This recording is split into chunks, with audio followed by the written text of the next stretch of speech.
révolution a lieu en ce moment même dans le recyclage du plastique. Et on commence à accepter que des solutions plus écologiques sont nécessaires. Des machines appelées granulateurs font le plus gros du travail dans le monde du recyclage. Elles mastiquent les déchets plastiques pour produire des copeaux qui pourront servir à fabriquer d'autres produits dont on pourra tous profiter. Alors voyons comment est faite cette machine écologique révolutionnaire. Les composants clés de tout granulateur sont les rotors en forme d'étoile qui vont tenir et faire tourner les lames.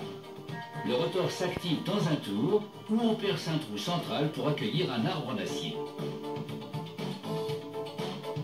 On positionne l'arbre à travers le centre du rotor. Une fois tous les rotors usinés, eux aussi sont installés sur l'arbre où ils sont régulièrement espacés.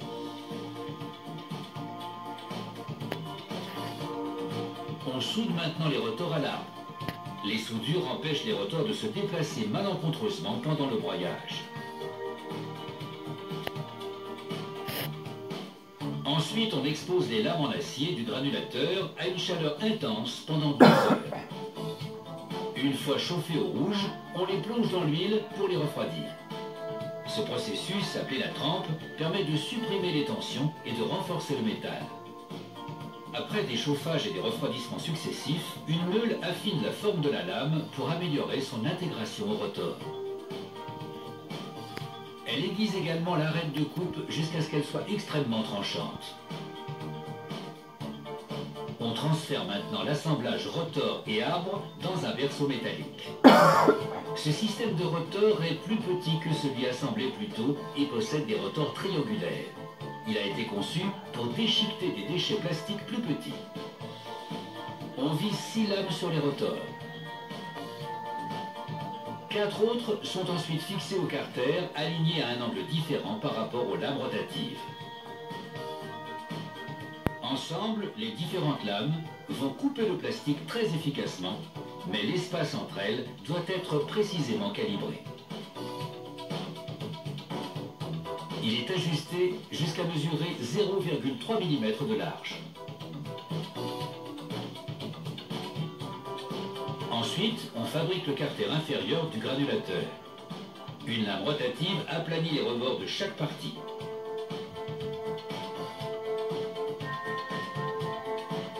Les pièces destinées au carter extérieur sont ensuite peintes au pistolet.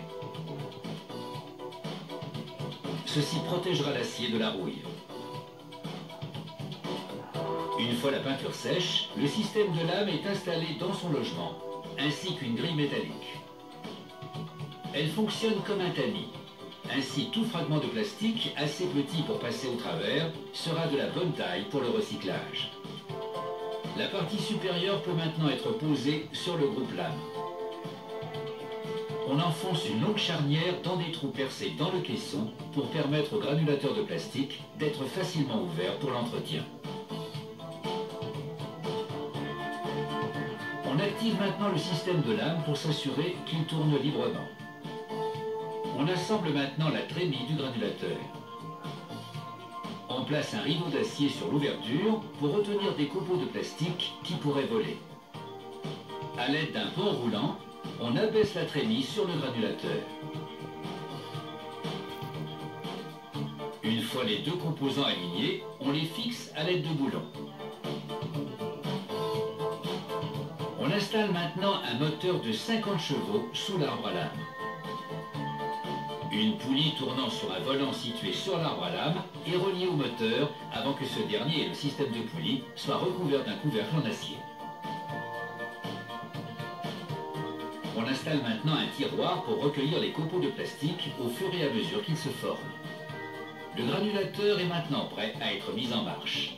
Chaque machine est testée avant de quitter l'usine pour s'assurer qu'elle fonctionne correctement. Il tourne parfaitement.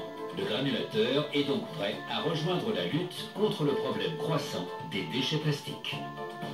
Alors même si les temps sont durs pour l'environnement, au moins, le granulateur aura toujours à manger.